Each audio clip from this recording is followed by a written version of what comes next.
ছিল এবং নির্বাচনের আগে আরেকবার মিটিং করে সুবেদার তোরাব আলী অবসরপ্রাপ্ত একটি দল সেখানকার একটি নির্বাচনী অফিসে দেখা করে এবং তাপসকে নির্বাচনে জিতিয়ে দেওয়ার আশ্বাস দেয় এবং বলে তারপরে বলে যে স্যার আপনি আমাদেরকে আপনাকে জিতিয়ে মোবাইল আছে সেটা সম্পর্কে আপনি জানেন সেগুলো আমাদেরকে পূরণের ব্যবস্থা করে দিন।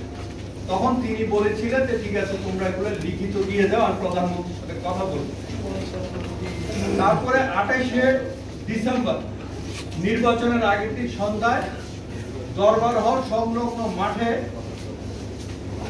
বেশ কয়েকজন সিপাহী পদবীর সৈনিক এবং অজ্ঞাতনামা কিছু বেসামরিক ব্যক্তিবর্গ যাদের নাম আমরা উদ্ধার করতে পারি নাই তারা সেখানে একটা মিটিং করে এবং মিটিং এর কারণ ছিল যে তাদের সেই দাবি দেওয়া সেটা নিশ্চিত করতে হবে।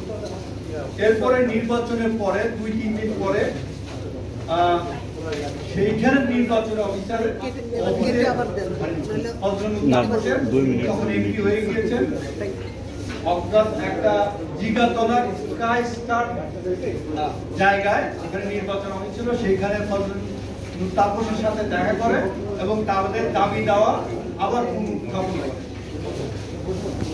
ফেব্রুয়ারি 3 তারিখ বনানী শেখ সেলিমের বাসায় কয়েকজন ডিএবি জলিল, ডিএবি হাবিলদার মনির সহ আর বেশ কয়েকজন তারা দেখা করে এবং শেখ সেলিমকে তাদের দাবি দেওয়ার ব্যাপারে জানায় এবং শেখ সেলিম বলেন যে আমি ব্যাপারটা দেখবো, তোমরা এটা লিখিত আমাকে দিয়ে দেবো।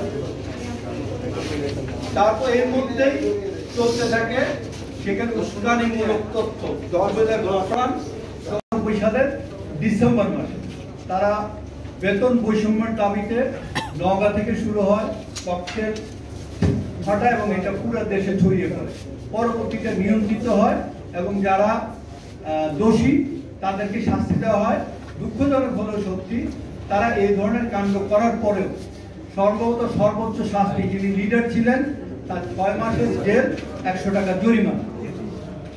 এই সমস্ত কারণে তাদের কাছে একটা এই ব্যাপারগুলো মনে হয়েছে যে খুব স্বাভাবিক ব্যাপার, কি আর হবে। এইখানে এই নারকীয় হত্যাকাণ্ডটা হলো আমার মনে হয় এই ক্ষেত্রটা অনেক আগেই থেকেই তৈরি করা হয়েছে। এটা শুধুমাত্র ওই দিনের জন্য ডালভাত অপারেশনের জন্য বেতন বৈষম্যের জন্য হয়নি, সেখানে ইচ্ছাকৃতভাবে কিছু গুজব ছড়ানো হয় অসন্তোষ তৈরি করার জন্য। সেই গুজবগুলোর মধ্যে ছিল সেনা অফিসারের পরিবর্তে বিসিএস অফিসার দিলে খুব ভালো হয়, অবৈধ আয়ের অর্থ বন্ধ হয়ে যেটা গিয়েছে তারা আসলে এটা খুলে যাবে, অপারেশন ডালভাতে অনেক নিয়ম হয়েছে তারা কিছু পায় নাই, সব অফিসাররা মেরে দিয়েছে, নির্বাচনে যেটা হয়েছিল সেটার যে পিএ দিয়ে সেটা তারা পায় নাই, সেটা অফিসাররা মেরে দিয়েছে। অথচ এই পিএ দিয়ে বিলটা মন্ত্রণালয়ে পাঠানো হয়েছিল কিন্তু তখন এটা কোনো কার্যক্রম ব্যবস্থা গ্রহণ করা হয়নি।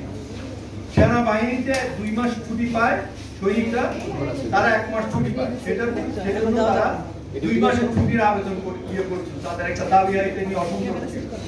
তারপরে তাদের আরেকটা ছিল সবাই জাতিসংঘ মিশনে যাচ্ছে, বিডিআর থেকে জাতিসংঘ মিশনে পাঠানো হলো এবং তাদের আরেকটা ছিল সেনাবাহিনীর সদস্যরা আসার কারণে নিয়ম শৃঙ্খলার কড়াকড়ি হয়ে গিয়েছে, তারা এখন আগের মতো ইচ্ছা করলে যা কিছু করতে পারে। 17 এবং 18 ডিসেম্বর এই 2 দিনের যে কোনো একদিন ফজলুল হক তাপসের বাসায়